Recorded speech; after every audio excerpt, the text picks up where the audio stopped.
It is completely irrelevant to what we're doing here. It's topical. It's topical from like a temporal perspective. It's not topical like content-wise. Hello, listeners. Welcome to Our Hero De Niro. I am Mike, joined as ever by my co-host Mike, no relation. Hello. And today, we are going to be discussing Robert De Niro's 2025 Netflix limited series, Zero Day. This is a little bit of a structural departure for us over the next couple weeks. As listeners of the show may be aware, our general format is to watch one film selected randomly from Robert De Niro's filmography each week. But for the next 2 weeks, we will be diverting from that normal format, just to kind of pay homage to the fact that we are so lucky to have a new Robert De Niro property dropping during the duration of this podcast. So for the next 2 weeks, we will be just discussing Netflix's Zero Day instead of a randomly selected film from the filmography. We will return to our normal structure in 2 weeks, and a little bit about why this is divided into 2 episodes. This is pretty long. We'll talk about how long it is. I'm sure that'll be. We could talk about how long it is right now. It's a major time. Oh no, but I mean throughout. Because you can really feel how long it is as you watch it. We'll talk about its length throughout, but it's got to be probably 5 hours and 20 minutes. It is a 6-episode limited series, and the episodes are around 50 to 55 minutes each. That's not like information you have to tease. That's like exactly what I just said. Yeah, I know, but you just took a full minute to say that. You love to argue where there's no reason to argue. Like you love to take this moment and divert from the organic discussion that we're having. This is the organic discussion. You love to divert from the organic discussion we're having to waste 15 seconds to say that there's a way that I could have carved 15 seconds out of my take a minute to tease out information that doesn't need to be teased, but then when like I'm recapping, you will like go ahead and reveal some information that I'm like about to share within the next 30 to 45 seconds. Well, it's incredible. Good luck in the editing booth. All right. God, I'm leaving this one completely untouched. We are trying to keep this conversation succinct. I think we're going to do a pretty good job per minute, but even as good a job as we may be able to do, this still is not going to all fit into one episode, just given the duration of what we're discussing. So we will be splitting Zero Day into 2 episodes. Another piece of context to make sure that viewers are aware, just so they understand the frames of mind that Mike and I are in as we discuss this. Neither of us has seen more than the initial 3 episodes, which are what we are watching. That was an intentional choice on our part to discuss each piece as a unit, as a viewer would think about them at the end. So we have not seen beyond episode 3. So there is no post episode 3 plot information or anything informing any of our analyses of these first 3 episodes. It is purely based on having watched the initial 3. So now that I've given that preamble, great. Mike, how are you feeling? How are you feeling about having this conversation? Are you excited? How are you feeling? Yeah, I want to talk about how we felt going into this one. You know, normally when we talk about these films, I try to go in with an open mind. Like, obviously, love Robert De Niro. That's why we're here, right?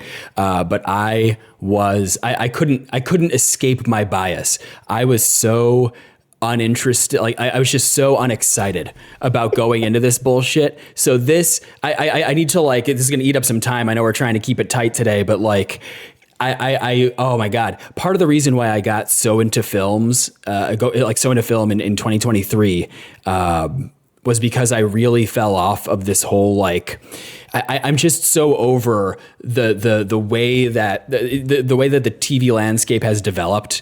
I feel like we're in this post-peak TV era where every streaming service is just generating like endless content for the machine, and series these days are just, you know, it's the classic case where they take a movie's worth of story, you know, enough story to fill a 2-hour movie, but then they stretch it out to 10, 12, 13 hours. And then on top of it, it takes them like 3 fucking years to break another season of TV on top of it. So I'm just completely over it. Like, I fell off so hard. I really don't.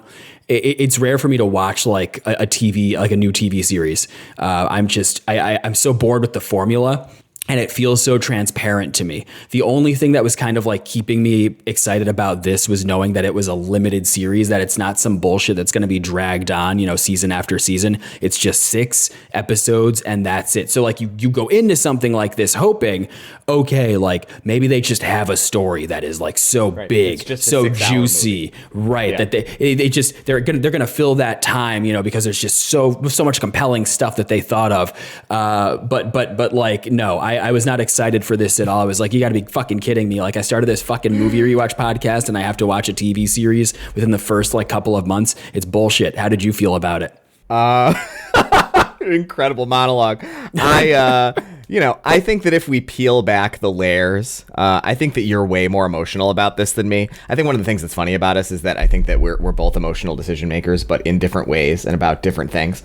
I think that so intellectually, I agree with everything that you just said. I think that we are very clearly past the peak TV era, right? I think that, you know, there are a couple of things on TV that are still kind of that time, like pre-2019, pre-2020, but they're so few and far between. It's maybe 5 or 10 shows across the entire catalog of networks and services, and there is so much fucking bullshit coming out. There's like 700 or 800 new series coming out every year, and it's all so bad. It's completely commodified.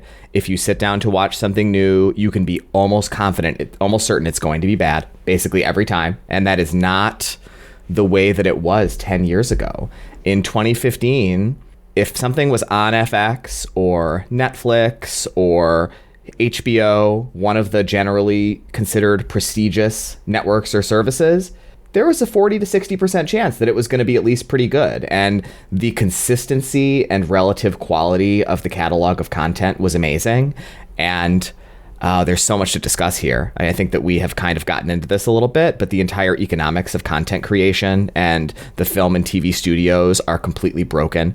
It's all shareholder capitalism and short-term returns now and everything. And it's all so bad. But that being said, I don't really feel anything about it. My attitudes about TV have changed, but I still watch TV. Unlike you, I am still watching 4 to 6 new seasons of television a year, down from probably 20 or 30. I can't do it. I can't fucking do it, man. You know what? I actually just started a new TV series. It's not even new. I just started Star Trek Voyager.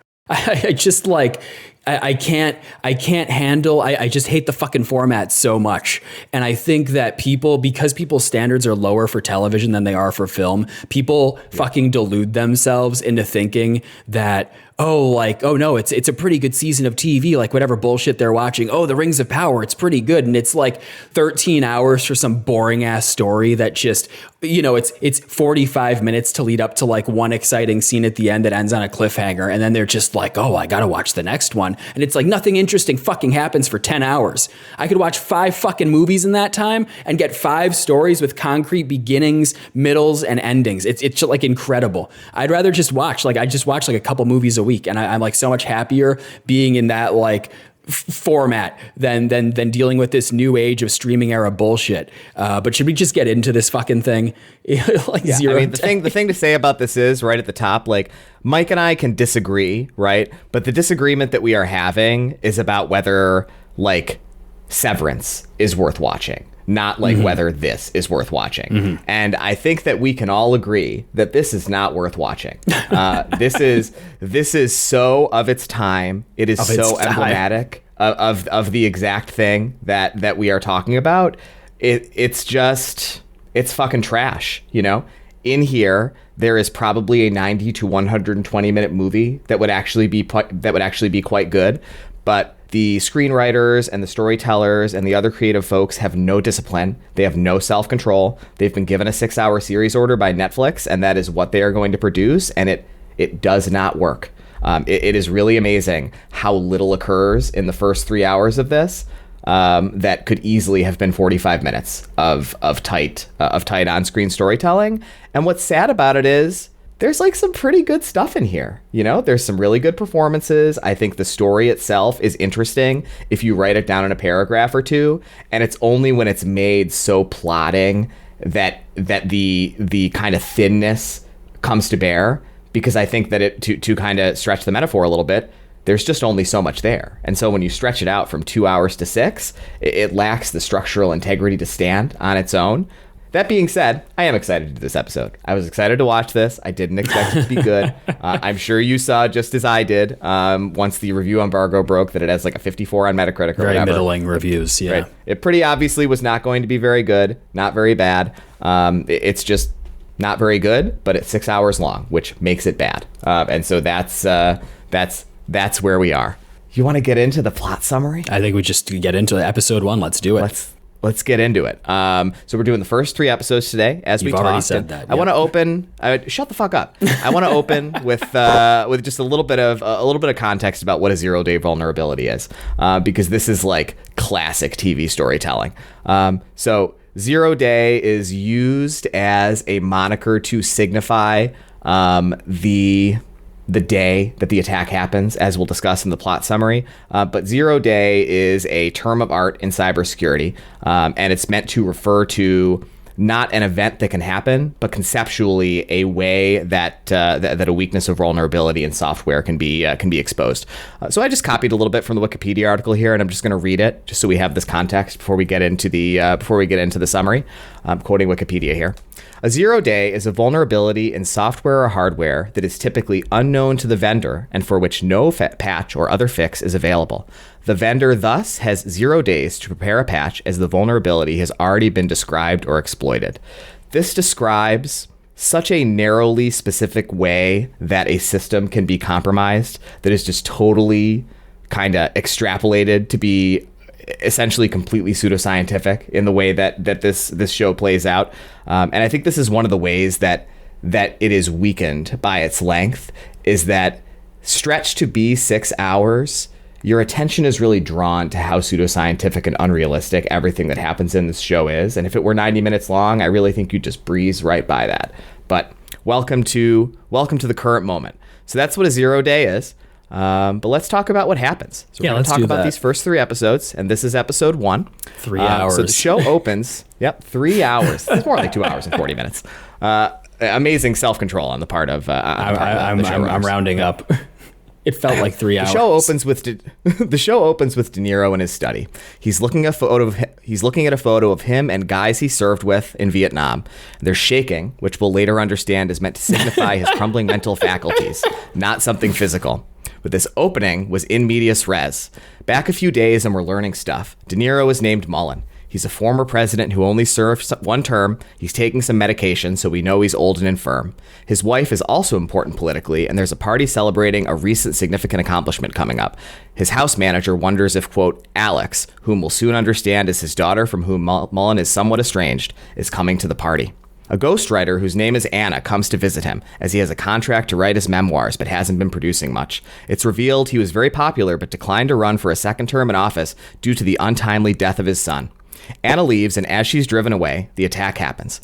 All electronics and communications devices cease functioning for 60 seconds, after which every mobile device in America displays the words in all caps, "This will happen again." During the attack, Anna's car is struck by an intersecting train, flips, and explodes. This really surprised me, by the way. This is one of the few things in the show that made me kind of jump. It was kind of a cool experience. I was like, oh, this is going to make me feel something, and then it really didn't. This moment with the train hitting Anna's car. First of all, I want to call out. Did you recognize who the actress playing Anna was? I did not. No. She played. Her name is Hannah something or other. She played Debbie in season 1 of Mindhunter. Okay. All right. Yeah. I didn't recognize that. Now Mindhunter is one of the best examples of streaming era TV because it had a real fucking showrunner who had a story that they wanted to tell. It justified its running time. Maybe I'll recommend Mindhunter. I wasn't thinking that I would. Maybe that's where I'll fucking end up on this. So this moment, that would be a great recommendation. The 0 day attack occurs. Anna's in the back, she's being driven in a Lincoln Town car or whatever. And, the phones go out and they're hit by a train. Now it happens very quickly and it was pretty shocking, but did it happen because the driver was looking down at his phone that wasn't working? How do you get hit by a fucking train? No, what I think happened is, and it's tough to say how this timing really makes sense, to be honest, But what I think is supposed to have happened is that because the attack was happening, the thing that's supposed to come down indicating that there's a train coming didn't come down. Oh, okay. But I think that what about that? So I get that. I understand that like that's what they were trying to make happen. It's supposed to demonstrate like the ways our infrastructure from an IT perspective breaking down could have immediate physical effects on people's safety. But just from a timing perspective, it doesn't make any sense because that thing goes down like 30 to 60 seconds before a train is going to intersect. And the attack only started like 10 seconds before they're hit by the train. So like, right. And like, are you not like when you're driving a car, aren't you aware of what's happening? I feel like getting hit by a train, it has to be one of the most difficult things to be hit by when you're driving a car because it only goes in two directions and at like pre-designated places. How fucking bad are you at like your job as a professional driver? The ground vibrates. There are a lot of environmental signals. Yes, there are a lot of environmental signals. Yeah, I'm inclined to agree, but I understand the point that it was trying to make. It wasn't just distraction. It was supposed to be like, and this is one of the really weak things about this show. We'll get into this. It shows nothing. This is the only actual depiction of something happening on screen that is a result of the attack, and it's really weak storytelling. Like this is like very like tell don't show. So this is their thing. Like they're going to show one thing that is like. I will say in defense of this show, when they transition to New York City later on, they do show some smoke billowing up. You know, so it's implied that there were some crashes or explosions, but yeah, you could tell it's like they didn't put a ton of budget into that opening. But yeah, I agree with you. I think that is a big flaw. Like later on, we hear the death toll, and I think you really want to see, like as a viewer, you need to see to understand. Yeah, show us see them all. Things happening around the entire country, like quick cut to like LA and like some crash happens or like whatever, some crazy shit, goes down. Instead of just one lady in a town car getting hit by a train in like the middle of fucking nowhere, New York. Yes. It really is that. So this did surprise me, and it made me think that it was going to be better than it ended up being, but it's not. This is the only thing like this that happens for basically the entire first 3 episodes that we watched. So immediately following this happening, we go back to Mullen at his house. His wife comes back. Her name is Sheila. I'm going to say people's names when I'm going to call them by their names. Good for you. I'm not going to next week, but good for you. And they see the Speaker of the House on TV. Never learned his name. Giving it's Matthew Modine, baby. Yes, I know who the actor is. Giving a speech about how the weakness at the White House allowed this to happen. We see the president. I'm mentioning this because eventually this will be germane to our discussion of just the way stories like this are told and how this is nested into our current political moment. But the president is a black lady, and her name is Mitchell. Played by Angela Bassett. President Mitchell, yes. So the next day, which is stylized on the screen, so subsequent days, when the day changes, are stylized as 0 day plus N, where the N is the number of days it's been. So this is 0 day plus 1. And they're watching TV, and thousands are confirmed dead. Jesse Plemons shows up. His character's name is Roger, and he's come to see President Mullen. President Mitchell wants Mullen to get involved with the reaction to the attack. He's reticent, but ultimately accepts, and he visits the site of some kind of major disruption that's happened due to the attack in Manhattan. There are some fucking morons who get way too much of their news from TikTok. They're screaming on the sidelines about how they're crisis actors and probably nothing actually happened or something. And this is an incredible moment. I want to dig into this one for sure. Yeah, let's get into this. So Mullen gives this rousing speech about how these people are not being good, and this is an opportunity for Americans to stick together, and real patriotism is using opportunities like this to bridge our political differences. And the speech is really nice. I found it emotionally affecting. I think what's so stupid about it is that it works. I think we'd all like to think that this would work in real life, and that there are some magic words that you could say that would get the batshit fucking lunatics to like join, the 40 or 50% of us who live in reality, but I just don't think that's the case. And I think this is kind of the first point in the show where we see, just a difficulty I think this show has reconciling two converging political perspectives that it wants to convey that I think are fundamentally incompatible with each other. What do you think about this? Oh man, this is the moment where it had been a while since I'd watched this sort of, whatever prestigious, I'm using air quotes, straight to Netflix kind of series. The cinematography and presentation felt very reminiscent of House of Cards, if you remember that show from way back when, which was, Netflix's big breakout, first really. Netflix Yeah. But this ain't on the caliber of the first couple of seasons of that show. And when this moment happens, like you said, there's people protesting, these conspiracy nuts, the angry mob, and they're yelling and they're all rabble rousing. And De Niro shows up at this site of I guess like two trains crashed underground, and yeah, he delivers this speech that manages to calm the angry mob down, and this is where the show started to lose me. We're not that far into the first episode, but we're like maybe 10 minutes. I watched this scene and I thought, oh, this is a fantasy show. Because it's so divorced from reality. You're right. It's like, it's totally aspirational. This thought that like, oh, if we could just have someone like Robert De Niro as like he's obviously like a radical centrist Democratic, former president, who's able to reach across the aisle and make everyone happy. He gives this fucking speech. It's not a bad speech, but yeah, it was just so, it was so divorced from our current reality, like political reality. I just thought like this is just, it felt a little embarrassing to me. This is like they're doing it. It's like shorthand to show how good he is at this sort of thing. But I'm like, why do you need shorthand? This is 6 hours long. Like why are we rushing through like what should be a very like big moment? It felt so unearned to me. I could not help but like I couldn't take it seriously. Like people are watching him on the news, and I swear to God, it ends with the woke mob, or not the woke mob. I'm sorry, the angry mob. The anti-woke mob. The anti-woke mob. They start doing the slow clap, and I was just like, what the fuck is this? And this is where I started to really like start thinking about the show's politics or lack thereof. But that is something that I think we'll get into later towards the end of our recap of these 3 episodes. Do a little halftime report. Well, you think you're doing the right thing? No, you're not. You're afraid. I want to talk a little bit about like Robert De Niro's politics as a part of this, and the ways that I think this particular moment is particularly reflective of, I think, his role in our current political climate and the kind of Democrat he is, because he is a very centrist Democrat, Robert De Niro is. But we'll come back to that later. There's a lot to discuss. There will be more items that will make us discuss that. But very funny scene, and I agree. It's really a bellwether for how nonsensical so much of the rest of this will be. So now we go to see Alex, who's Mullen's daughter, for the first time. She is a congresswoman, and she knows Roger, Jesse Plemons' character, and she's really pissed that her dad is getting involved with the 0 Day stuff.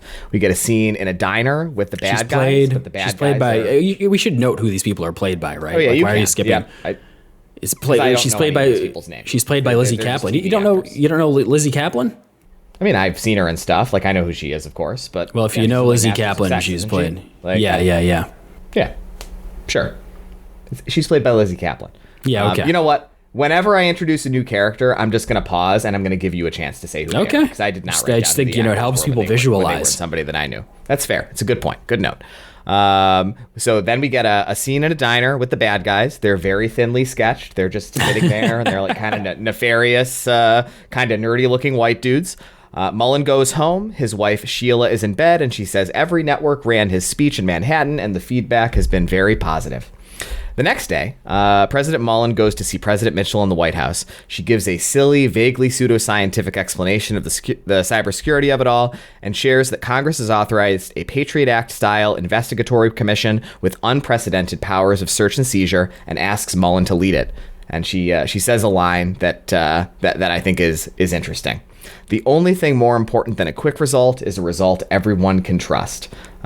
I don't think we should say too much about why that's interesting now, but we'll probably talk about it at the end of the recap as we talk about the stuff that's going to happen over the next 2.5 hours. Yeah, I have a couple of things I want to say about this scene. First of all, I love Angela. I love Angela Bassett. So she's good. Great to see her. She has such a commanding presence.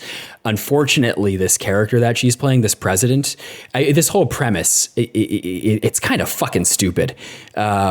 it made me wonder only kind of how bad, like, if you think about the world that this series is creating, where like Robert De Niro is being called upon to insert himself into this Patriot Act style seizure of power.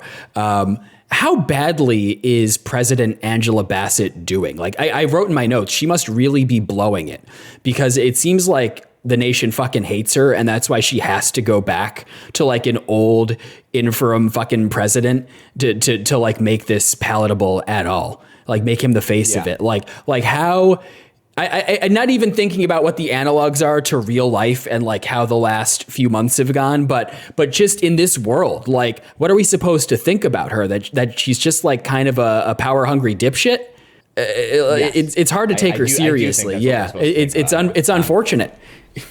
And that's why, we'll acknowledge it now, right? That's why, I mean, you pointed out that it's Angela Bassett, but that's why I specifically wanted to observe that it's a black lady, because I don't know really what to say about it, but I find it very interesting that they are making a point to depict a female black president. But to your point, the depiction of her is that she's a power-hungry dipshit. Like, I think that is a very interesting creative choice for the folks to make, and I'm not really sure what their intention was. I'm guessing that this was written, and filmed during the 2024 election. Not sure if they still would have been doing casting and production. Probably not. They probably would have been in post-production by the time Biden stepped down from his campaign. And you literally sent me a 4-minute long interview with De Niro this morning where he says that they did it before all of that happened. Oh, I missed that line. How did you sent me the video today? Listen, cut this in post. All right. Because we're going to talk about that video. Let's sure. Let's keep rolling. Let's keep moving through this bullshit. Let's come back to this portion of the conversation. But I agree. She does seem like a power hungry dipshit. So Mullen leaves the White House and he goes to see the CIA director, whose name is Lash. The CIA is doing threat modeling that shows that civilization will fall in 24 to 48 hours if the systems go dark for an extended period of time. Mullen makes a phone call and asks for, quote, a pickup tonight.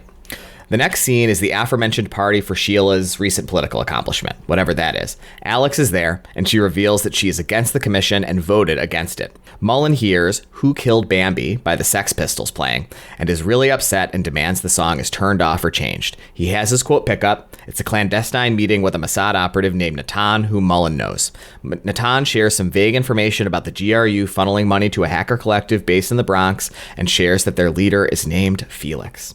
Did Alex and Roger have it? Hold on, I missed it. Did you mention that the song wasn't actually playing?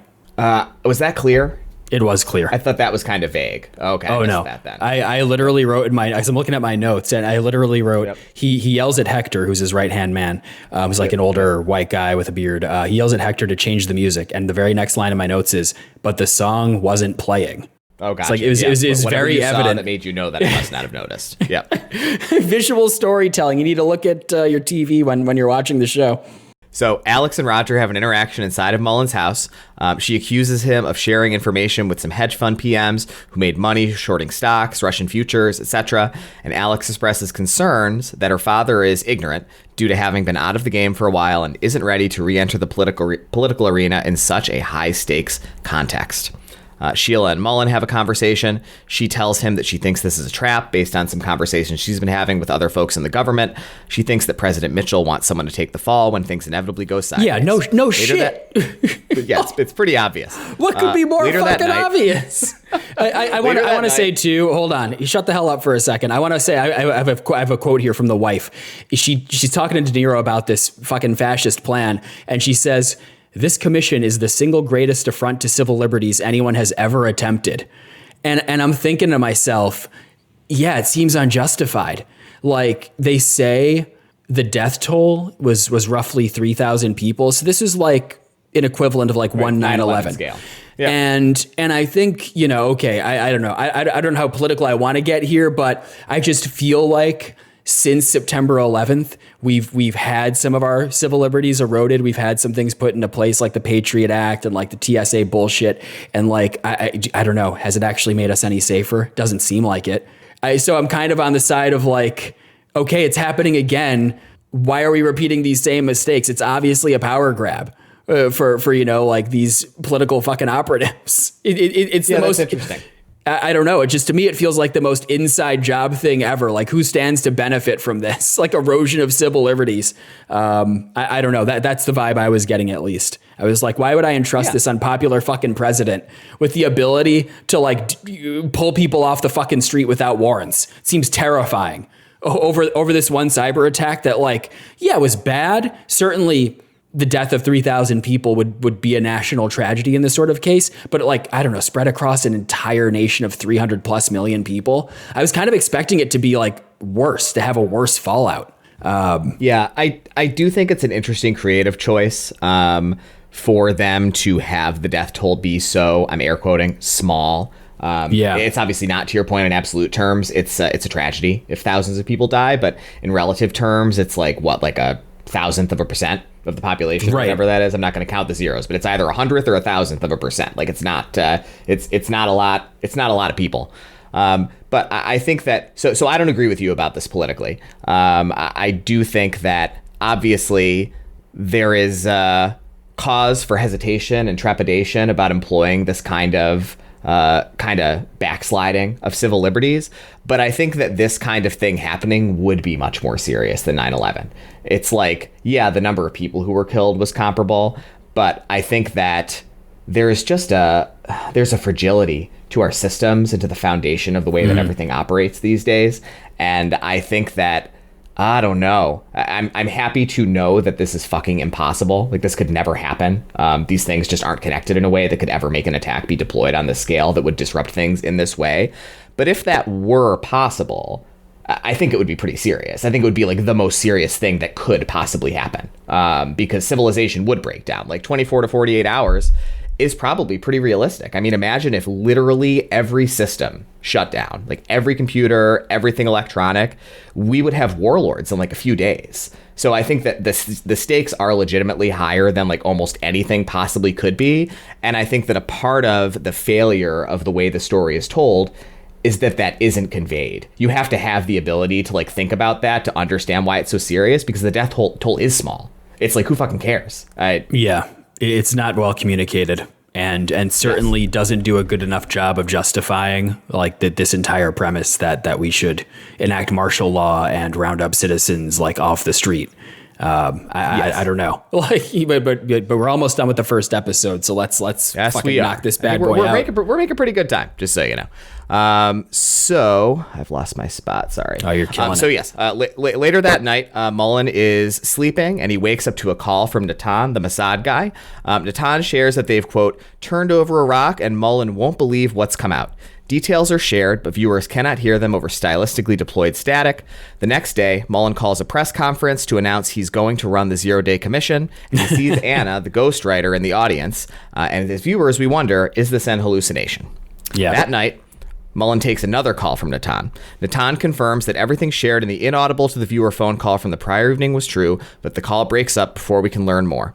Mullen goes to his office and cannot open his safe, which causes him to panic. Eventually, he gets it open, finding his moleskin inside. It's filled with frantic scrawling, prominently featuring in all caps, "Who killed Bambi?" He insists the moleskin he put in his safe was replaced with this one, and doesn't recognize his house manager. And it's important to note here that it's a different dude from the person entirely. He couldn't be more different. Right. Instead of an old bald white guy with a beard, it's a young black man named Wayne. Right, exactly. Like different races, different body types, like different amount of hair. You could not confuse the two. Yeah. Sheila says the house manager. Can I just say now I'm laughing. I'm laughing at because De Niro enters his kitchen, and instead of Hector being there, it's Wayne who's just like cooking up some breakfast or whatever, very friendly, starts the morning, whatever. And De Niro like freaks out. And I was just thinking like how fucking funny it was. De Niro just freaking out at some like unknown black man in his home. He's like, oh, that is funny. That's fucked up. Poor Wayne. Poor Wayne's just, it's not his fault any of this is happening. I'm sure he's doing a good job. That's got to be a hard job to get and keep, like being like the house manager for a former president. He's probably really, really good at what he does, and he's just like getting verbally accosted by his boss in this crazy way. Like it is wild. I'm not going to mention this because it's not in my recap, but I think at the beginning of the next episode, Sheila does talk to Mullen about how upset Wayne was about this interaction. Gave him the day off. But Mullen's like kind of defensive about it. It's like, bro, are you fucking insane? Like, can you imagine like if your boss treated you like that? Like, I think you'd quit. I think you'd be a lot more than upset. Yeah, right? One, not only is it insane, but two, we know from Dirty Grandpa that Robert De Niro has the capacity to say the N-word. So true. That is true. I'm gonna waiting for it to drop. Yeah. This podcast might drive me insane over the course of the next 2 years, and I might try to create a unified Robert De Niro theory where like every role that he plays is actually the same character, just going on some sort of massive journey. That's fun. That's fun. So that's it. That's how the first episode ends, though, is with this recognition. What? That was the end of the episode. I didn't say it. Say Sheila what? says that Hector is a real person, but he quit 5 years ago. Okay, yes. Yeah. So that right. It's important, I think, to note the specifics of the delusion that De Niro is having. Like, he's seeing things, but he's not just imagining things. He's lost in time. Like, this is like a pretty like intense form of dementia that he appears to be suffering from. And yes, then the episode ends. I would just jump right into it. Do you have anything you want to say about the first episode before we jump into the second one? Absolutely not. I say we keep this party rolling. Let's roll. So as the next episode begins, Mullen is flashing back to his phone conversation with Natan. He's in his office, and items in the room are disappearing and reappearing. Next, he's in a helicopter with Roger. Seems like maybe Roger is realizing at this point that Mullen's not doing so hot. There's just a little bit of visual indications of that. We jump to one of the bad guys. He's destroying some computer equipment in an apartment. He's in the Bronx and heads to a warehouse. As he enters the warehouse, he calls out, "I've been trying to reach you assholes for 2 days," but finds them all dead. Yeah, another dude comes down from really sad. Yeah, couldn't have happened to nicer guys. Another dude comes down from a mezzanine and takes some shots at him. He pursues him into an adjacent building, but he is not caught. I want to say some things here. So first of all, just for context, the hacker guy is some Bronx dude who finds his hacker collective dead. The guy shooting at him, though, he was established in episode 1 as like a Russian agent. Gotcha. I missed that. How did you miss that? Context. It was very important. I don't know. He was like in the Russian consulate when Zero Day occurred. So he's like some Russian special agent dude who's like trying to kill the last guy from this hacker collective. We'll come back to them later. What I want to say is that's helpful context. I was confused reading my notes trying to figure out who this guy was. I couldn't find anything for it. It's interesting the ways, like when we do recaps, like we both have lapses, like we both miss things. It's just interesting, like the different things that we miss. What I want to say is this is where I started thinking more about the cinematography of this show. How did you feel about like the cinematography and presentation of this show? I don't know. It's like every other fucking streaming show. Yes. Basically the way I felt about it. At first, it was almost like nostalgic for me. It was almost kind of refreshing. I was like, oh, like, you know, it has that look. It has that House of Cards look. I mean, House of Cards feel that way at all. House of Cards came out more than a decade ago. You know, it came out in 2013. So I was like, oh, like it has that look and everything is so sharp. And like, I don't know, there's something that like in the beginning for the first part of the first episode, I was kind of enjoying, but then it just keeps going. And I really started to sour on it. I was like, oh, that's right. I don't like this look because everything is so like, everything is very sharp in that like Netflix 4K House of Cards kind of way, but it's also flat. The lighting is so flat and it's desaturated and the dark scenes are so dark. Like they clearly have skilled people working on this, but they're making it look, it's like one of those shows that you watch on your like OLED screen and everything is almost pitch fucking black. And I'm like, where's the, you know, they're like doing it this way to make it look muted and desaturated and dark on purpose, like stylistically, but I don't think it's like a good choice. So it just kind of like, it was kind of boring visually to watch. I was not enjoying it as the longer it went on. I can't believe we have 3 more episodes of this shit after this episode of the podcast. But yeah, go on. Did you watch this on your OLED? No. Okay, so I did maybe I watch the next ones. Yeah. Yeah, and you are completely right.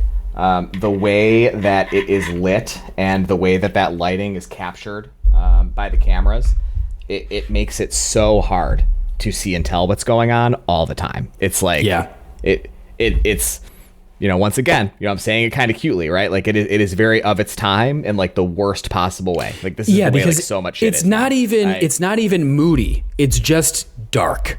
Like The Untouchables was moody. There were some beautiful like nighttime scenes in that with like real striking like lighting and cinematography and color, set design. And here it's just, dial the saturation down 50% and like just make everything as dim as fucking possible.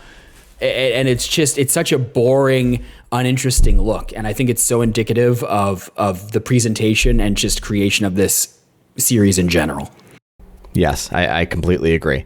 So we cut to Mullen. He takes a call from President Mitchell, and she says the CIA would like a retaliatory attack on Russia within 72 hours, as it seems like they are the source of the attack, but Mullen disagrees. He arrives at HQ and gives a speech to the rank and file folks, but it kind of sucks. I thought this was a funny moment. It was great. He really botched it. He tries to do the heroic speech, but completely fucking falters and just says like, "Yeah, you guys are the best. Guys are so good. Yeah, you guys are so good. So your country needs you. Okay, get back to it." It's just like he made everyone stop working. Some poor guy's like in his flow state. He's like, "I'm so close to finding like this hacker or whatever," and then he just like completely gets sidelined by this dumbass speech. Yes, he goes in, he has a briefing with his direct staff, and he really does seem to be struggling to just understand what's going on. They're really laying on like maybe this guy's not doing so well. Yeah. Very thick. Okay. And you know what? I want to ask you this. I was wondering this at this point in the episode. He's a former president, but they must keep pretty close tabs on his health still, right? Like, wouldn't they know that he has dementia? Or you think this is like early enough to where it's like not formally diagnosed? I think it's not diagnosed. I think he's finding out. I don't think he knows. So this is like the onset. I think that this is really bad timing. I think the onset is happening right now. And I don't know a lot about dementia, but the onset can be accelerated or exacerbated by high stress situations, and so it would make sense for this to happen this way, just from a diagnostic perspective. But yeah, this is not known. And we'll talk about this later this episode or at the beginning of the next episode. I can't remember, but we will see a pill bottle that'll show that some of the pills he's taking have side effects that could explain some of this. That's a little interesting. If that's meant to be a potential explanation for this, then like, to your point, I think they would know. I think like his physician would be making reports to like the Secret Service and to like, government oversight as part of a background check he would have to do to lead something so important. And like, I don't know, so much about this is totally unbelievable. It's really silly. You just have to like, you just have to hand wave a lot of it away. Yeah. So he's really struggling in this briefing. He doesn't seem like he knows what's going on. He's got folks there from the FBI. He's got folks there from the NSA. And they explain that while they can't find any forensic evidence of the hack in any of the systems that were involved, they're confident the underlying cause is lying dormant and waiting to be reactivated. They have security camera footage and photos of the bad guy who was shot at in the previous scene, as well as, now I realize, the GRU operative, whom you explained was seen in the Russian consulate. Yeah, his name is Alexei. Totally missed. Thank you. His name's Alexei. Over to Alex. She takes a call from the House Speaker. He shares he wants her to manage her father, and she indicates that they're somewhat estranged, which we kind of suspected in the first episode, but was not stated explicitly before right now. We're back at HQ. Mullen's at his desk. He's looking at his moleskin. I did a lot of pauses here. I read what was on the pages. It's mostly pretty normal, but then kind of interspersed throughout are all of his crazy scribblings about who killed Bambi. Roger comes in. He's concerned about Mullen. They've found evidence implicating the Russians, but it seems a bit too obvious to be true. Mullen sees an article about Anna, the ghostwriter, having been killed and makes the connection of having seen her at his presser. He's wondering if it might not have been an hallucination. He asks Roger to look into it, As Roger leaves, he takes a call from somebody who tells him that a guy named Lyndon is waiting to meet him across the street. Mullen makes another call to the number asking for a pickup, which we know from before is how he arranges a meet with Natan, the Mossad guy. And out in the bullpen, it is shared by Carl, I think, the guy who's coordinating the investigation from the Department of Justice. That Carl. A facial scan of the mystery man, whose name I'll write in one of these paragraphs coming up, came back with a restricted result when they ran it through the background check database. Yep. So Roger goes across the street to see Lyndon. It's one of the hedge fund guys to whom Alex accused him of leaking info in the previous episode. Looks like Roger is being extorted. There's lots of exposition dumping in the scene that is just like the worst fucking storytelling imaginable. Like, oh my God, it's so awful. None of it matters. But ultimately what matters is Lyndon has the information that he talks about Roger, and he's using it as leverage over Roger, trying to get him to keep eyes on Russia as he has heavily shorted Russian commodities futures. Pause. That guy, whatever his fucking name is, the hedge fund guy, is played by Clark Gregg, who you may know from the Avengers. He was the guy who was killed. I mean, well, viewers out there might.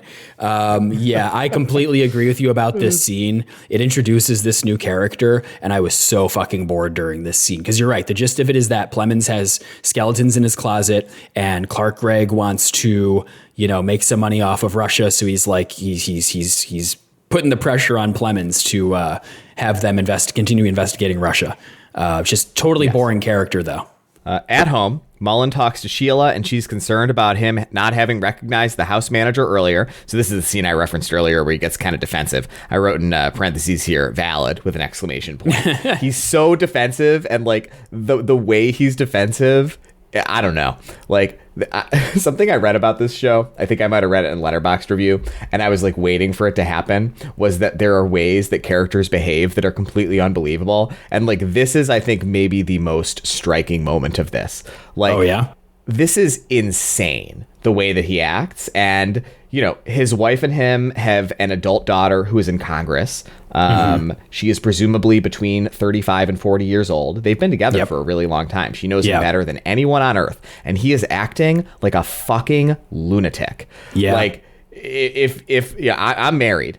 If Caroline came home and she had just gotten like the most important job that anyone in American history had ever had, and she had done this crazy thing the night before, and then I like asked her about it and she got really defensive, I'd be like, man, I don't know. You really think you're cut out for this job? This doesn't seem like a good idea. Right. That's not the way she reacts at all. He just gets really defensive and acts the weirdest way about this anybody possibly could, and then it's over. We just move on, and like and everything's fine. They argue a little bit about this, and then Mullen takes a call from President Mitchell. Yep. So she reiterates that she's ready to act against the Russians based on CIA advice and the security camera photo of the GRU guy. And Mullen again urges her not to. She tells him that he has 48 hours to produce compelling evidence that it is not Russia, or she is going to announce their involvement and take retaliatory action. Ticking clock. Them. Yep, it's a ticking clock. Very thrilling. This is a thriller, in case I haven't read it. Absolutely. Oh, yeah. Are you thrilled? I'm feeling thrilled. I was so bored while I was watching this show, by the way. Hey, yeah. Let's keep doing this. We're back in Mullen's office. Yeah, we're back in Mullen's office. Things are disappearing and reappearing again. He is not doing well. Back into the moleskin. Lots of notes about Bambi. He's watching TV, and there's a right-wing shock jock on there who's named Evan Green. Yeah. Okay. Hold on a second. Because you're just powering through this. We're going to talk about him a lot. So, well, I don't even want to get into him yet. I don't get into the previous scene where De Niro. So when De Niro's mind is going, they do this. What did you think of this effect? They do this like visual, like audio visual representation where like Who Killed Bambi, the song like fades in and out, and the sound is all kind of wonky, shifting between the different channels, and visually like his windows will go black and then like come back, and things will kind of shift around. And, it's all very unsettling. But what did you think of this effect? I don't know. I've never had dementia, Neither have I. But yeah, I do work with people with dementia in my field work in my grad school program. And I I'm pretty sure it's not like whatever the fuck this is. It reminded me of the show Hannibal, whenever Will Graham would like close his eyes and like, you know, like go back in time to visualize whatever heinous crimes occurred.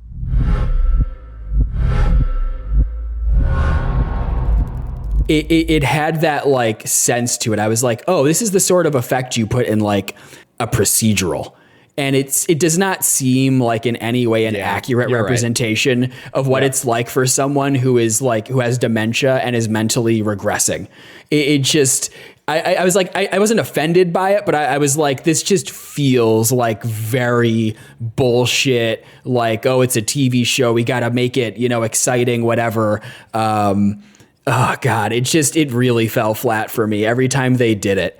I was just so unimpressed by the visual and audio effects team who were like, oh yeah, we're gonna make it seem like the audio for Who Killed Bambi is circling around Robert De Niro's, you know, dementia fucking head in 360 degrees. That's gonna make the viewer feel like they also have dementia. This is what it's like for De Niro. I was like, what the fuck is this? Yeah, you're right. I didn't really think about it, but I will continue. Take the budget. Take the budget that went into making those stupid fucking effects and put it into the 0-day attack in the first episode. Give us a bigger hook in the beginning, and like you could be subtle about all the dementia stuff. It's very obvious that he's losing his mind. Like you could do that subtly. Without having to resort to these like elaborate special effects. I'm sorry, I had to rant. Keep going about the podcaster. We're getting so many. I didn't think the show would inspire that because I was bored watching it.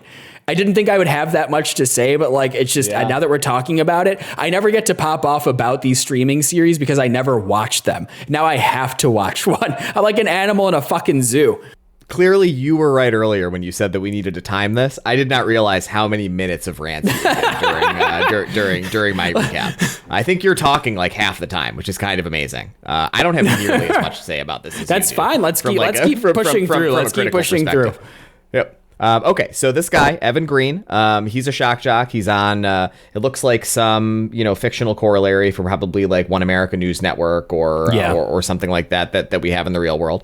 And he says that Mullen... He's played by Dan Stevens. And he's played by Dan Stevens. Sorry, Love Dan Stevens. He says Mullen wasn't up for his job when he was president, and he's not up for this either, which, like, fair?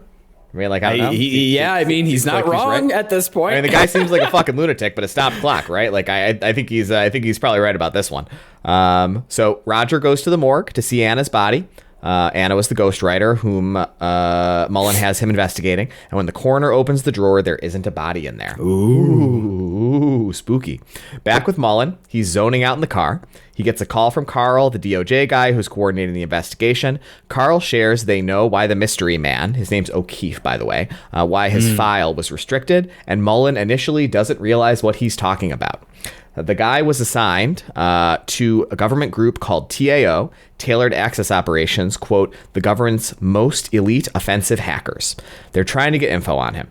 Roger tells Mullen that he's run down the Anna thing and that her body was missing at the morgue, and Mullen tells him about having seen her at the presser. Maybe it wasn't an hallucination? Sheila receives a lady at their house. The lady's name is Valerie. Sheila is recruiting her to be Mullen's chief of staff instead of Roger. It is implied that Valerie and Mullen had an affair and that it may have produced an illegitimate daughter who is now 12. Valerie accepts. Awkward. The House Speaker announces that... Do you want to talk about this character now or later? Valerie. Her name's Valerie, I think right? There's very little to say right now. Like, if you have something you want to tee up right now. No, I just want to say, I just want to say that her inclusion feels very contrived to me.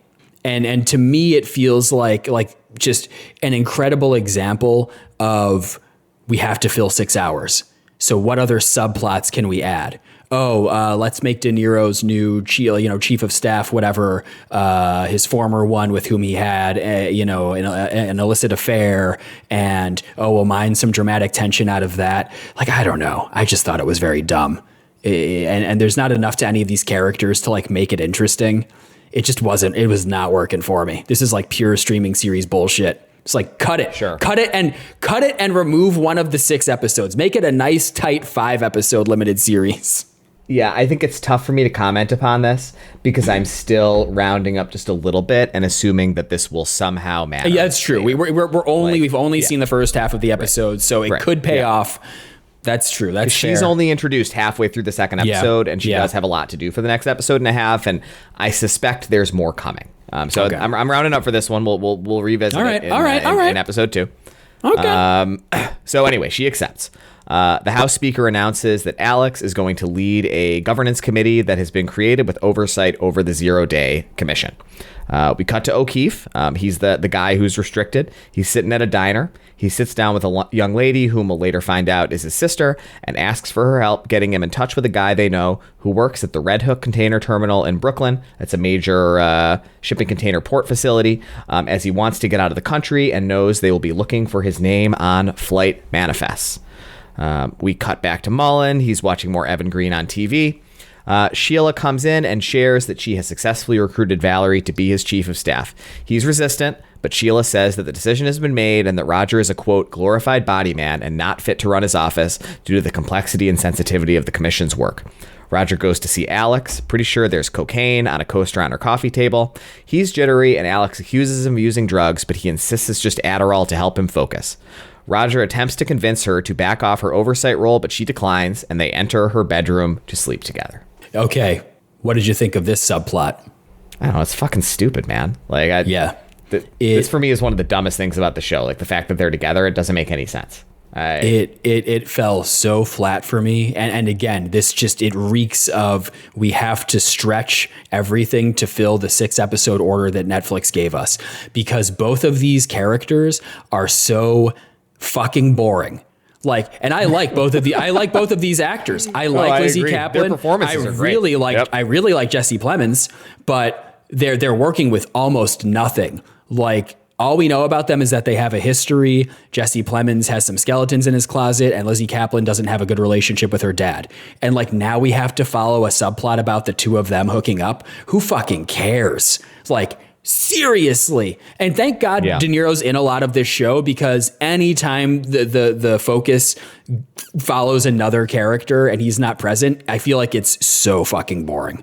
Yeah, it's pretty crazy. I really do think that Jesse Plemons is probably one of the 5 best actors of his generation, and he just has nothing to do here.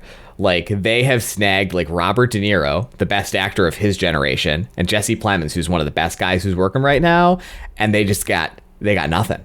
What are they doing here? This makes me think of this is such a classic Robert De Niro thing. We'll talk about these YouTube clips later on. But one of the YouTube clips that I shared with you this morning, you referenced the other one earlier, was that you clearly paid close attention to.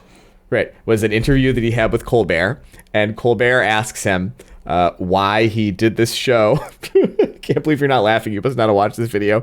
And his answer to the question is he really wanted to do a show in New York for a few months. I mean, that's it. That's De Niro's whole thing. Funny. Keep it in New York. It's got nothing to do with the quality of the writing or anything. He eventually does come around to that. He's I talked to my agent and I told him I wanted to work in New York for a few months. Then when they sent me the script, I thought it was nice, but his motivation is a structural goal he has in his life. It's not creative.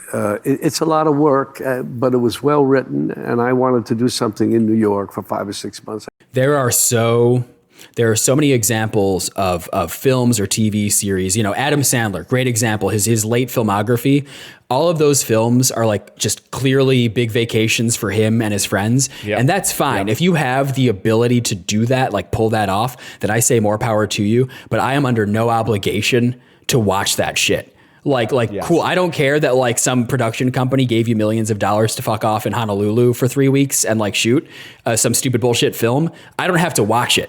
Unfortunately, I do have to watch 0-Day, but at least we get to see De Niro in New York. That's always fun, I guess. Yes, sure. Great, sure. So we cut to O'Keefe, the guy. He's at the Red Hook place. He's trying to get out. The GRU operative, whom we've been talking about earlier, is approaching him. It's pretty clear based on the way this is shot that he's gonna try to kill him before he can escape. Dude.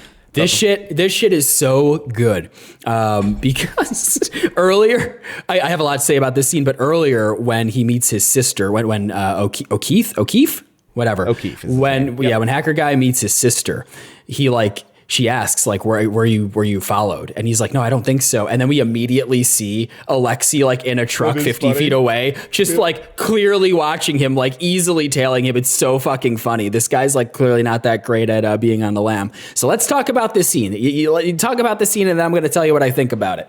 All right, I can't wait to hear about it. So before Alexei can get too close, the police arrive in a whole bunch of squad cars and arrest O'Keefe.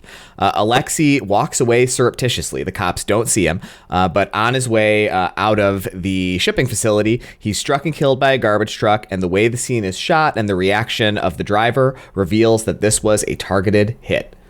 So what do you want to say about this scene? Do you have anything you want to say about this scene before I go off? No, I don't think the scene made the kind of impression on me that it made on you. So I'm really excited to hear why you have something to go off about. It might have been the most impactful scene in the episode for me, and I'll tell you why. I actually, I've said it before and I'll say it again. I try not to pause things when I'm watching them, TV episodes or movies. I mean, movies in particular. I lost it at this scene. I actually paused it, went back and rewatched it because the way that the way that this plays out, the Russian Alexei, the Russian guy, he's walking away. He's like, oh, okay, the cops are here. He needs to bail. So he starts to walk away. We have this shot of him, like, we're following him from behind. And then very suddenly, very abruptly, this garbage truck, boom, comes in from out of frame, hits him and kills him, and then drives away. And you're right. The way that it's presented, I double checked. Yep. There is no audio. You do not hear the garbage truck until it comes into frame on screen. And the shot is so close on Alexei that the truck couldn't have been more than 5 feet away from him when it becomes audible and then like runs him over. And yeah. It made me wonder, is there going to be a scene every episode that makes me like, that just breaks my immersion and makes me think this is the dumbest thing ever? So I think you're wrong about this. I hate to defend the show, but I want to give an explanation that I sort of similar to my explanation for like what I think they were trying to do with the train in the first episode. So I didn't even notice this, but now that you say it, I remember. And the reason why I didn't notice was because I think I intuitively understood what they were trying to do. The point is that Alexei is so distracted by the fact that like this is happening. He's failed to catch the guy. He's just failed in his mission. Like his whole mission was to kill this guy before he was apprehended by the police, that he doesn't notice the garbage truck until it's too late. So this is a first person scene. Like it's like he doesn't hear the sound because he's so distracted. No, I understand what they're trying to do. I think they just did it in a very cheap way because they're trying to. I'm not saying it's good. I'm just saying it didn't make an impression. Mike is throwing his hands up right now. They are trying to manufacture drama. They're trying to manufacture tension where it doesn't fucking exist. He has peripheral vision. He has ears. It's a garbage truck. And they knew that it would be fucking unbelievable if they presented it as it would occur in real life, where like you hear it coming from the left side and you hear something coming. You'd be like, what's coming? And instead, they have to do it in the cheapest way possible where you don't hear it until it's in the fucking frame. I thought it was... Do you know how loud a garbage truck is? It'll wake you up in the morning. If you're yeah. Yep. It's so fucking dumb. I couldn't believe it. I couldn't believe this show wants so badly to be smart, but like it doesn't have the stones. It can't. It can't muster it. Yeah, let's finish this bullshit episode. We're so close from the end of the episode if we just power. Then let's do it. Let's do it. So O'Keefe is interrogated after his arrest and insists that his group only does hacktivism, didn't do the attack. Carl, the DOJ guy, wants to torture him, but Mullen is resistant. They only have 3 hours until Mitchell announces it was the Russians. Roger arrives back home after his bone sesh with Alex, and Natan is there in his dining room. He insists Russia did not originate the attack and gives Roger evidence to this point and asks him to have it independently verified. President Mitchell is getting geared up to go on TV and announce it was the Russians. Roger gives Carl the envelope, and upon review, Carl shares that 6 weeks before the attack, the hackers received a wire transfer from the Reapers, a domestic terror group based in North Dakota. The Russians didn't do it. It was a homegrown attack. They get to Mitchell on time, and she doesn't go on air. Roger calls Anna's mother, she's the ghostwriter, and she's very upset and insists Anna was killed as reported in the news. Mullen gives a press conference sharing that they've uncovered no evidence that implicates a foreign government, and in fact have evidence the virus is developed by the NSA as part of a program called Proteus, stolen by a disgruntled employee and enhanced and deployed by domestic terrorists. Mitchell is pissed. She seems like a total dipshit. Lash visits President Mitchell and gives her a file on Proteus, saying it isn't what Mullen thinks it is. Ooh, mysterious. And the episode ends. Yeah, oh boy. That'll keep you going into episode 3. Yeah, sure. All right. Episode 3. Evan Green, the shock jock guy, is getting set up for his show. This is an interesting moment. I thought this was some of the more effective storytelling in the show, probably. You see just 60 seconds of him in his house, and he seems much nicer and more normal than he is on his show. And I thought this was effective characterization because he is a very important character in this episode, and they do a really good job in a very short amount of screen time showing something about the character that like fleshes him out much more than we've seen. Yeah, I he agree. has an interaction with his kids. He's very kind to his housekeeper in a way that seems earnest. He seems like such an asshole on TV, and this is like a pretty effective way of demonstrating that like people are deeper than their professional identities, essentially. So he gets on TV. He's doing a segment putting forth a conspiracy theory that the Reapers are not actually the ones behind the attack. Carl, the DOJ guy, comes to visit Mullen in his office. He reminds Mullen they don't need warrants to do their arrests and other things that they're doing, but Mullen insists they're going to get them anyway. There's a montage of... I just had a crazy moment. I said the word montage and it sounded wrong to me. I was like, is it montage? There's a montage of raids on people's suspected connection to the Reapers. And I guess we're supposed to think this is bad. I wrote that because, like, again, I don't agree with you that this is an unjustified encroachment of civil liberties. I think this is like the nightmare scenario. And I think that, I don't think any of the stuff that they're doing is an overreaction if this actually happened in the real world. We get another scene of Mullen at home in the morning, echoing the scene from the first episode. One of his medication bottles lists concerning side effects, dizziness, disorientation, etc. Back at his office, Lash, the CIA director, surprises him and pushes back a bit on the Reaper narrative. Valerie arrives in the office for her first day as his chief of staff. Roger enters, and it's a bit awkward between them. He tells her to keep it in her pants this time. She condescendingly tells him she's sure he'll find a way to make himself useful. I like this. I think the two of them have a fun rapport. It's kind of cute. It's punchy. These actors are good. It was a happy moment. It made me smile. Back to Lash and Mullen in Mullen's office. Lash is pissed. Seems like he feels like he's being kept out of the loop. Valerie comes in, interrupts them, kicks Lash out, and tells Mullen he won't be getting unplanned visitors anymore. Roger comes in and Valerie leaves, telling his secretary, whose name is Allison, that no one sees Mullen without her say-so. She takes over Roger's office. Roger tells Mullen about his phone conversation with Anna's parents. Mullen tells him to dig more. Do they really know it was her body they buried? Roger goes back to now Valerie's office, and she insists he tell her what he and Mullen were talking about. She makes a snide comment revealing what was implied in the previous episode, that Roger is a recovering drug addict. Yeah. Alex returns to her office at the Capitol. The House Speaker is there. Never learned this guy's name. Matthew Modine, baby. Matthew Modine. He pushes her to do more in her capacity leading the Oversight Committee, and she argues back that polling shows that the public supports the commission. He shares that Evan Green revealed on his show that the commission arrested a 17-year-old kid. The Speaker shares that this is Alex's chance to prove that she is serious, not a product of nepotism, etc., and that if she does this well, no one will ever question her again. Roger is texting Lyndon, the hedge fund guy. Lyndon sends over a statement showing a history of wire transfers, and this confirms to us as viewers that Roger is being blackmailed. Alex calls him to set up a meeting with her father, and he shares that Valerie is chief of staff now, and she is pissed and calls her mom about it. This was another moment where I was just like, not only do I hate this character of Alex Which one? for being boring, but I hate her for being fucking stupid. I get that you have some resentment that we're obviously going to learn more about in the subsequent 3 episodes about an affair and perhaps illegitimate child your father had with this lady, but it's be a professional, man. He has, again, as we discussed a few minutes ago, the most important job that anyone has had in American history.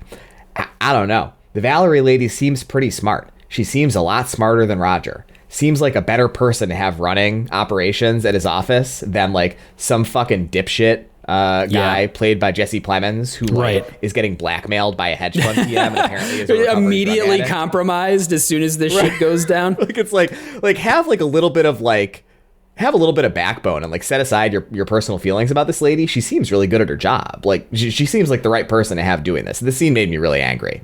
She gets like really defensive toward her mom, and it's like, grow up. Like, what is wrong with you? Do you have anything you want to say about that? No. No, okay. I don't. So we go back to Evan Green. He's on TV, and he has the lady whose son was ostensibly taken on his show, and she's really upset about it. Carl's there. He thinks this is a paid actress because as far as he knows, they don't have anybody with this kid's name in custody.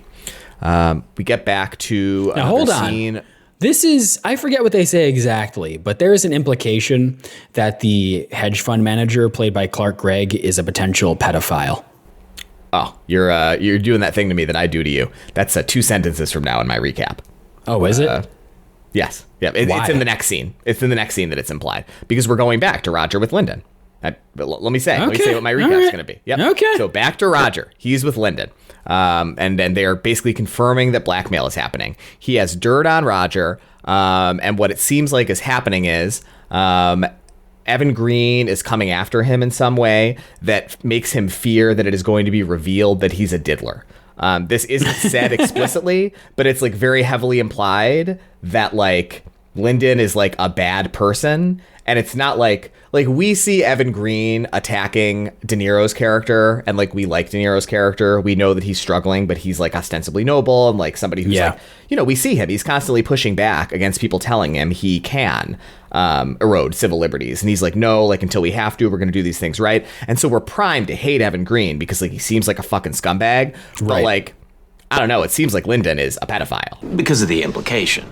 Like, like it should be revealed that this guy is like a scummy diddler who's abusing children. So yes, I also noted that. Alex comes in to see her dad. She invites him to attend a closed hearing, explaining and justifying his conduct, but he declines. Roger goes to the cemetery to get Anna's body exhumed. I thought this scene was interesting because like when it popped up, I actually paused it to look and I was like, this doesn't look like her at all. But then they have a conversation and he's like, oh no, I think it was her, but we did a DNA swab. Anyway, Roger thinks it was her, even though to me it didn't look like her bone structure at all. And asks for them to do a DNA swab of her cheek just to confirm that it actually is her. As he leaves, he encounters Natan, the Mossad guy, who says that Mullen, quote, needs to vanish just like he is. Is somebody going to try to silence Mullen? Oh, the plot thickens. Ooh, yeah. Mullen and his direct staff are watching a presser with President Mitchell. In her speech, she implies a lack of total confidence in the commission. Valerie asks the press secretary to leave. She, Mullen, and Carl are the only ones left in the room. They're discussing the structure and foundation of the Reapers. They're decentralized. Mullen's direct staff are pushing back a little bit against the Reapers as an explanation.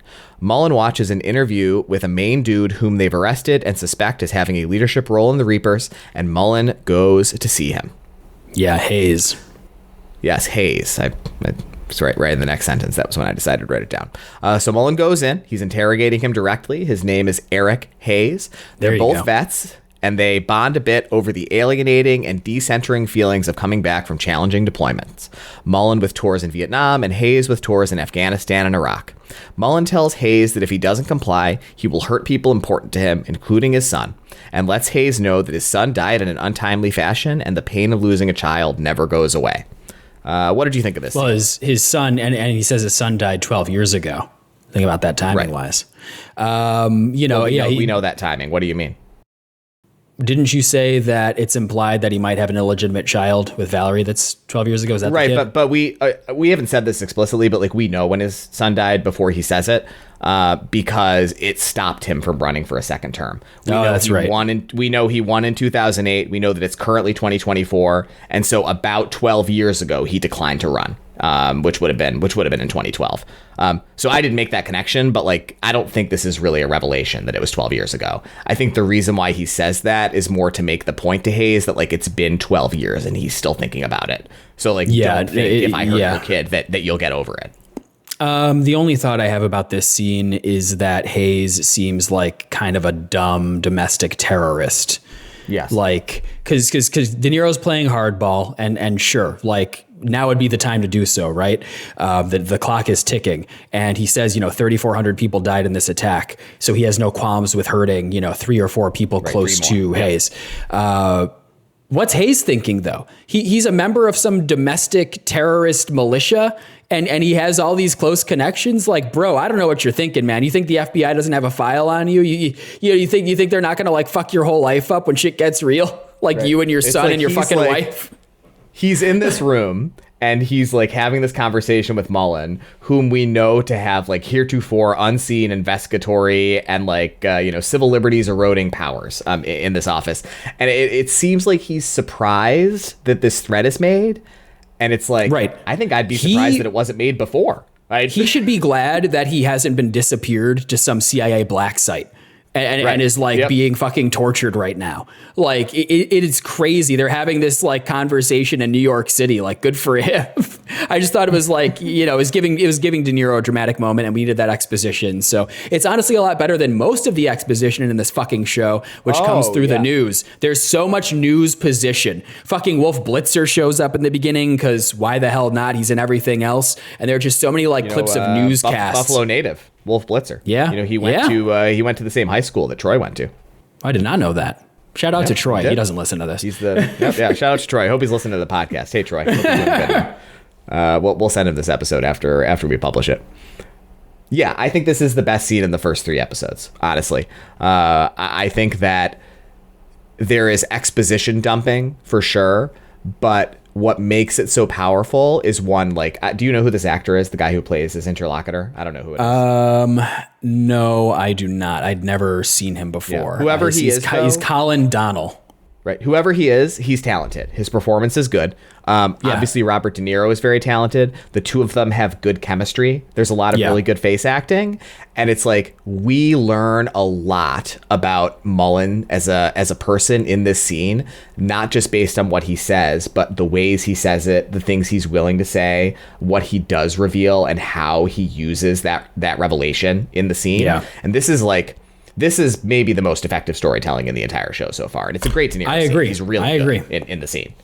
And it gives you a lot to think about because it makes you wonder, like, I don't know, like, is this wrong? I'm really not sure given the situation. Yeah. And this is what I mean. Like, this is why I think that, like, De Niro's character realizes in a way that is not competently explained to the viewers that, like, the stakes are really high, millions of people could die. So it's like, yeah, like, taking this guy's son and disappearing him in the foster system, like, it doesn't feel good. It's not really this kid's fault that this is happening, but it's like, that's kind of what leadership is the willingness to like have blood on your hands and like do terrible things that will achieve virtuous ends. And it can be really hard to square that kind of utilitarian worldview with like building durable structures. And I think that's what makes our current political moment so challenging. We'll talk about this after the recap is done. Yeah, let's finish this fucking recap. We're so close. Yep. So we are cut back to Roger. He's walking out of the commission office at night. There are a lot of protesters out there, and a group of men roll up in a van and force him to come with them. He arrives at a large yacht. It's owned by the hedge fund guy, Lyndon. Lyndon has constructed a narrative that will direct attention toward Evan Green, because as we discussed a few minutes ago, Evan has been talking about him and his diddling on his program. Sharing this information with Mullen will make Roger look good. That's the carrot. And the stick is, if he doesn't, Lyndon will share the exposition dump shit that no one fucking cares about from the first episode with Mullen and with Alex, and that will ruin Roger's life.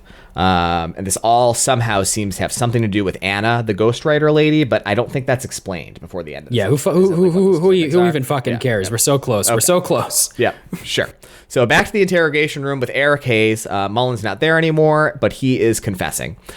Mullen notices that in his confession, Hayes says a George Orwell quote that is also on Evan Green's website. I didn't write down the quote. I'm not really sure why I did that, but the quote is essentially like, freedom is being able to say things that others don't want to hear, essentially. And it kind of seems based on this like someone is trying to draw attention to Evan Green. Mullen's being taken in by this, but I think it's pretty clear to viewers that like we understand hating Evan Green. I certainly hate him, but like he's probably not the bad guy. I think he's just like an asshole, and some larger forces are trying to draw Mullen's attention to him and kind of take advantage of the fact that he's an easy person to draw attention to, since of course Mullen hates him. He's been shitting on TV for the past week. Do you agree? Was this also your interpretation of this scene? Yeah, let's wrap this up because I have some shit I want to say about this whole ending with Dan. Yeah, I mean, we're close. Character. We're two paragraphs from the end. Just get there. So, get there. All right, so we cut to a raid in Idaho. The folks doing the raid enter a large shed filled with a bunch of electronics equipment. Roger is back at his office. He goes in to see Mullen. He tells him that his prescriptions are ready and to check his email, but this is just a ruse to dismiss Allison, the secretary, and get a few minutes alone with him. He shares the material given to him by Lyndon. It's photos of Eric Hayes with Evan Green, including a recent photo from 2020. Mullen directs Roger to look into this and tells him he's doing a good job. There's a weird moment with the TV. Seems like maybe Mullen is hallucinating components of Green's broadcast. Valerie and Carl come in and share some information about the Idaho raid. Based on all this information, Mullen directs an arrest of Evan Green. Seems like a bad idea. There's a raid on Green's house, and he's taken in his undies at gunpoint in front of his wife and children. Roger is in Mullen's office and opens his moleskin, finding all of the disturbing Bambi stuff. Mullen is going insane. The House Speaker calls Alex and tells her about Green's arrest. Valerie goes to see the CIA director. Roger goes to Alex's house, and they bone down. These people are all so weak and stupid. Mullen visits Green in his cell. Quote, "Who's the idiot now?" Episode. Okay, end. Great. I do. Oh God, I want to wrap this up. So when you got to the part with the raid on Idaho, that's where I really started to like. I was mentally over this fucking show, and I started taking a lot fewer notes. You probably wrote like 5 times the amount of notes that I did, and this is after you pared them down. I pared them down by 75%. I have no idea why you wrote so much. So what I want to say about the end of this episode and the whole night raid on Dan Stevens is De Niro's character, one, he sees a potential conspiracy with Anna, the ghostwriter. And then second, he sees this connection between Hayes and Dan Stevens, Evan Green. And in both cases, it seems really, really, really unjustified. And I'm wondering what the payoff, okay. Yep. I don't even want to get into it just yet. Let's go ahead. We're not doing ratings this time, but let's get into our halftime report. Okay, now here's what I want to say about this shit. You want to hear what I think? Yeah. Tell me what you think. I have something very succinct. You're going to say way more than I am. But here is how I feel about this show. If I didn't have to watch the rest, I wouldn't. Like that's what I feel. If I had sat down and watched the first 3 episodes of this, and I probably would have watched at least the first episode, even if we weren't doing this, because it's like a Robert De Niro prestige miniseries, I would have stopped here. I would have been like, This is fucking stupid. Like, it doesn't seem like it's going to justify its existence, and I do not need to spend another 3 hours watching this, because to your point, I could watch 1.5 to 2 movies in that time. Yeah, so that's my halftime report. How are you? I think that's great. You really summed it up. I feel the same, and I'm really only interested in how everything gets wrapped up out of morbid curiosity. Because what I want to say about online, what I want to say about this is they're starting these threads like the potential conspiracy around Anna's death or not death, and this potential connection between the Reapers and Hayes and Evan Green or whatever his name is, and I'm just thinking to myself, it's not like, especially in the case of Hayes, it's not like the quote that he used was a quote that it didn't come directly from the source of the quote wasn't Dan Stevens' character. It was George Orwell. It's a George Orwell quote, one of the most famous people who's quoted in history.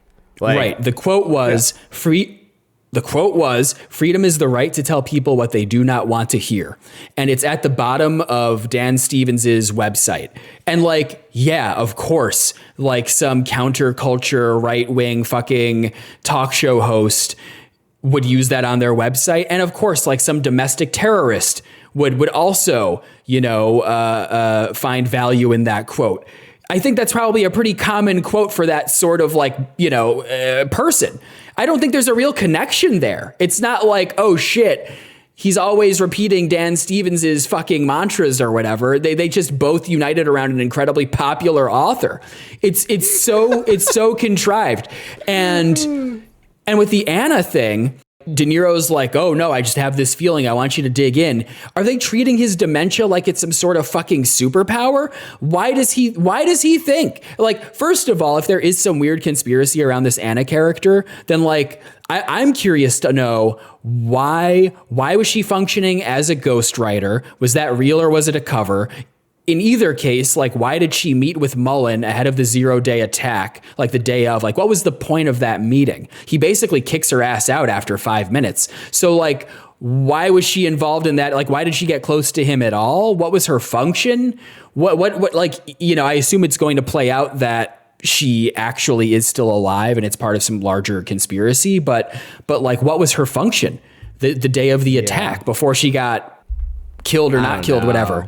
It's not making any sense to me. If these questions you're asking have any validity, then this show is actually much worse than I think it's going to be. This is fun. This is a fun way to do the halftime report, because here's what I think is going to happen. What I think is going to happen is Mullen is stupid and none of the stuff that he thinks is real. He's completely off base. He is a doddering old man who's a victim of his kind of oncoming dementia.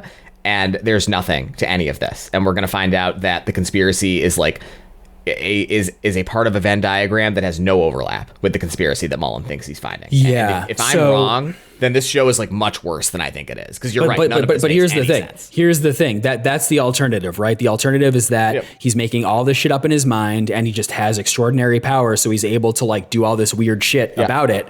But from a storytelling perspective, I don't see how they pull that off. Wouldn't that be so unsatisfying that they're setting up all these threads over the course of like the first 3 hours of this fucking thing? And if the payoff is just, none of this went anywhere. He made all of it up and now he's like somehow completely fucked the nation. Is that like, if that's the direction that they go in? It's got a 54 on Metacritic. I mean, I don't know. I don't think it's good, man. You have to think about the context of how it's been received. Maybe that is what they do and they don't pull it off. They aren't going to stick the landing. If they did, it would have like a 75. So every thread that they set up could be a misdirect, and that's I don't see how that results in good TV. I don't see how that makes it out of the writer's room.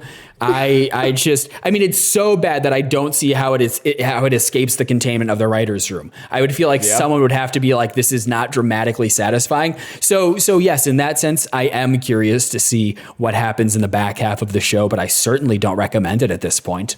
And just like you, I would not be watching it if I was not, the co-host of a Robert De Niro podcast this year.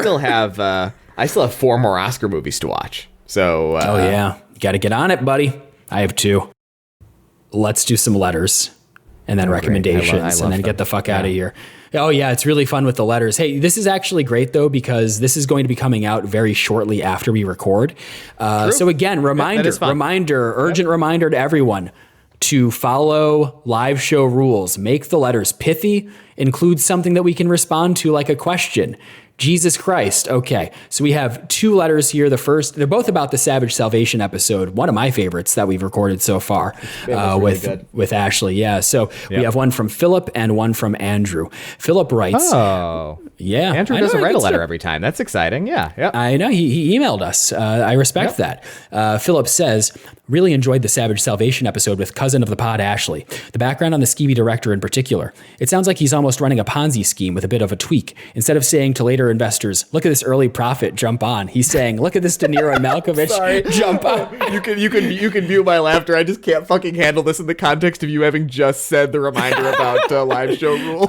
This is a classic Philip letter. I am going to give Philip credit. I'm going to keep that in because I'm going to give Philip credit here. While we have been recording today, because I told him we're doing a record, he said, to be clear, my last email was sent before I heard the stupid email rules. They're not stupid. They're not stupid, Philip. Oh, come on, man. Oh, that's so funny. Okay, this one is so good. All right, I'm sorry. Continue. Go ahead. In both cases, the grift is that the people get used and there's no intent to actually make profit. And the real victims of this scheme are the innocent small people. I see Mike losing it on camera. Are the innocent small people who have committed to watching every Robert De Niro film. Oh, and as for a recommendation...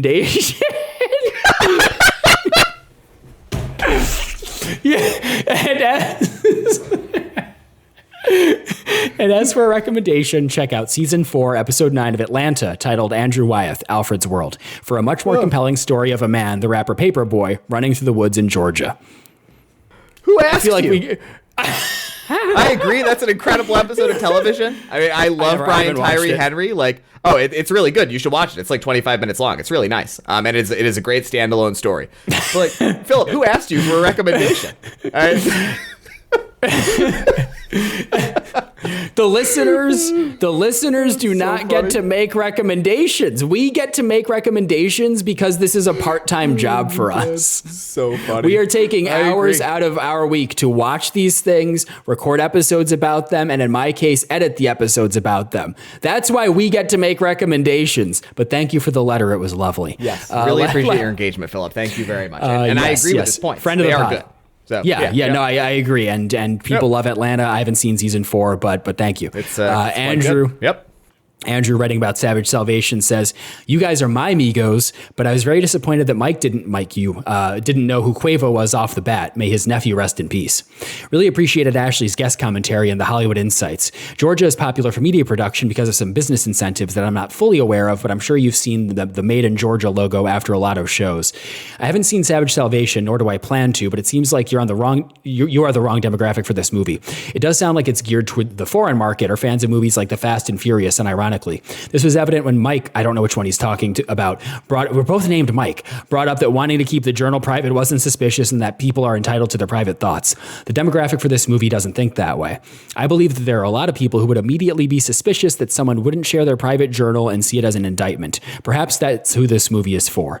Anyway, fun time as always. Keep up the good work.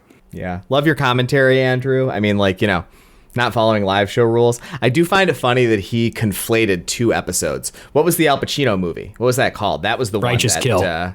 Righteous Kill, yeah. That you're right. He's covering 2 movies. Yeah. This is a 2-for-1 letter.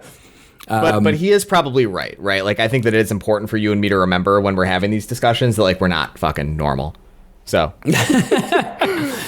I'm not even a private person, but like if like I said in the episode, like you were like as close to me as a person who I'm not related to by blood or married to can be, and like I don't know, if you asked me to show you my journal, I'd be like, no, you fucking weirdo. Like what? Right. I mean, crazy that's question to ask. I think that Andrew makes an interesting point about potential cultural differences, but I feel like a journal, the point of a journal or diary is that it is a private document. Yes, I agree. Sure. Thank you, Andrew, for the letter, giving us something to think about. Be sure to follow live show rules. And I say we make some recommendations and get the hell out of here. Mike, is there anything that you would like to recommend instead of the first half of Zero Day? I have one, and this is for you just as much as it is for the viewers. I don't know if you're going to take me up on this, but I think you'd be really happy if you did. So we didn't talk about this, but the showrunner of this show was involved creatively with Homeland. And I was thinking about those connections. I love Homeland. It's a classic Showtime show that jumped the shark after season 3, but like those first 3 seasons are like, so good. Homeland was absolutely incredible. It truly did hit home. So I was thinking about Homeland, and I was thinking about the folks who were involved in it, and it made me think about another Netflix political thriller called The Diplomat. You know anything about this show, Mike? I just know that it stars, I can't think of her name Carrie from Russell. The Americans. Yeah, From The Carrie Americans. Russell. Love Carrie Russell. Yeah. Yep. It is an incredible show. I mean, and the contrast, the second season came out maybe 4 months ago. So like very contemporaneous to this Netflix show. And it is telling a similar story. It's like a kind of highbrow, like political thriller that involves heretofore unseen historical occurrences and like kind of enmeshes like people's personal lives and like personal emotional realities with their professional responsibilities. And just like the divergence in quality and how effectively The Diplomat uses its time that it has from Netflix versus this show is like, these are like truly two sides of the same coin, and they were both created by folks who had significant roles with Homeland. And I think like, yeah, I don't know, The Diplomat is awesome. Like it's really, really, really, really good. And it is one of the few things that I've seen on TV in the past 2 or 3 years that I'm like, I would have expected this to have made in 2015, not 2024. It's a really, really good show. And if people want to watch a Netflix political thriller that doesn't suck ass, may I recommend you watch the first season of The Diplomat instead of watching Zero Day. I think that's a great recommendation. I've heard good things about that show. I know you've spoken positively about it before. Maybe I will check it out when I'm ready for another streaming TV series. I was going to go in a different direction, but you've inspired me to change my mind. I'm going to recommend a film next week when we finish Zero Day. But you know what? I am going to recommend Mindhunter. For those who are not familiar, Mindhunter is like one of the best of the straight to streaming shows. It came out in 2017. It's only 2 seasons long. It is short and sweet and tight. And really importantly, it's a psychological thriller that is about the founding of the FBI's behavioral science unit. And importantly, one of the executive producers is David Fincher. He directs a couple of episodes in the first season. He directs the first episode. And so the entire series, tonally, it feels like a David Fincher series. I love David Fincher. He's one of my favorite directors. Tonally, it's fantastic. It looks great. The performances are great. It does some really interesting stuff. If you're into any sort of like serial killer or crime kind of thriller or like movie or series, definitely check out Mindhunter. You will... It values your time. You will not feel as though your time was wasted. And like many people online, I just wish that we could have gotten more. It seems like it's never going to happen, but it's only 20 episodes. And I promise if you don't like it in the first episode, like you won't like it, but I think you will like it in its first episode. It starts strong and it just keeps going. It keeps the momentum. I love it. Big fan of Mindhunter. Yeah, may I co-sign. Mindhunter is absolutely incredible. It is one of the best shows I've ever seen. And one of the very few things that have been released on Netflix that I think feels like it could have been an HBO show from 2012. Like it is that good. It's so good. So on that note, we will be back 1 week from today, which will be, because we can say this date definitively, March 3rd with the second recap and discussion of the back 3 episodes of Zero Day with Robert De Niro. Just for the record, we can always say the date. I have. Oh, true. You have a spreadsheet, right? Yeah. Good. Yep. I mean, we're back every Tuesday. Next week, we're coming back with the remainder of this 0 Day bullshit. I'm kind of sad we don't get to roll today. It's kind of a bummer. Yeah, these episodes exist out of our normal sequence, but I really look forward to rolling. I'm kind of sad about it, but what can you do? All right. Anyway, thank you for joining us today. Hope you guys all enjoyed the conversation, and we're looking forward to seeing you next week. I am Mike, signing off with my co-host, Mike. Yeah, thanks to everyone for listening to this one. I hope you enjoyed this episode. I certainly had more fun recording it with you, Mike, than I did watching the actual first 3 episodes. You and me both.